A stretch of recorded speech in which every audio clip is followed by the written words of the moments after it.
我觉得喜剧是一件很难的事情。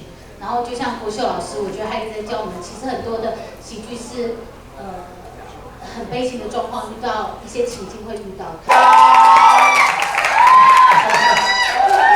谢谢大家。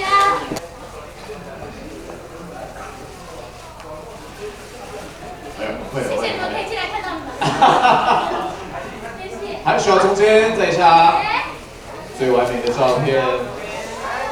对。哦，上面还有红灯那边。好，来，耶！举高高，举高高。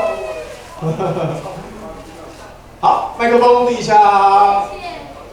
恭喜！谢谢你。已经是第3座了，但是我觉得今年拿到特别不一样，对不对？因为今年的对手都真的好强哦，而且都是我好喜欢的演员，所以我其实觉得，可以跟他们坐在台下已经很高兴了，很客套，对不对？但说的是真的。但是可以上台说谢谢，我觉得真的好开心哦。而且我追回，其实我现在看到1999年出道，他今年刚好20年。哦，好老哦。哎，别这么说，那学姐。所以有没有什么心情补充一下？我很喜欢这个工作，然后，为什么会自己说自己是谐星呢？因为我觉得虽然你一开始是儿童节目主持人，对，然后到现在演了一个妈妈，都是用不同的方式，其实带给我们下一代一些很棒的观念跟教育。其实我非常以谐星为荣的原因，是因为，我觉得喜剧是一件很难的事情。然后就像国秀老师，我觉得他一直在教我们，其实很多的喜剧是很悲情的状况，遇到一些情境会遇到。那我觉得那个其实是最难的。对，那我觉得了解人生之后，发现你就是这样哭哭乐乐，然后笑笑的。我觉得这样子再来面对戏剧还蛮有趣的，这样子。而且这回有个新的尝试是跟猫对戏。对，跟猫对戏。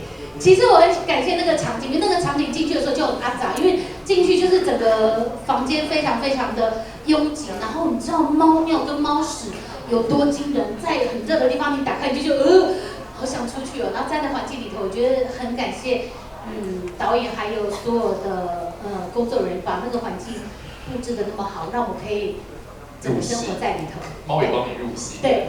鹏鹏来，悟空一起来合照一下，好吧，来。鹏鹏哥吗？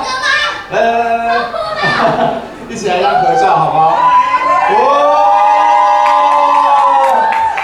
抱一下，恭喜吴鹏鹏获得迷你剧情电视电影男主角奖的肯定，一起来让合照，一起来合照，对。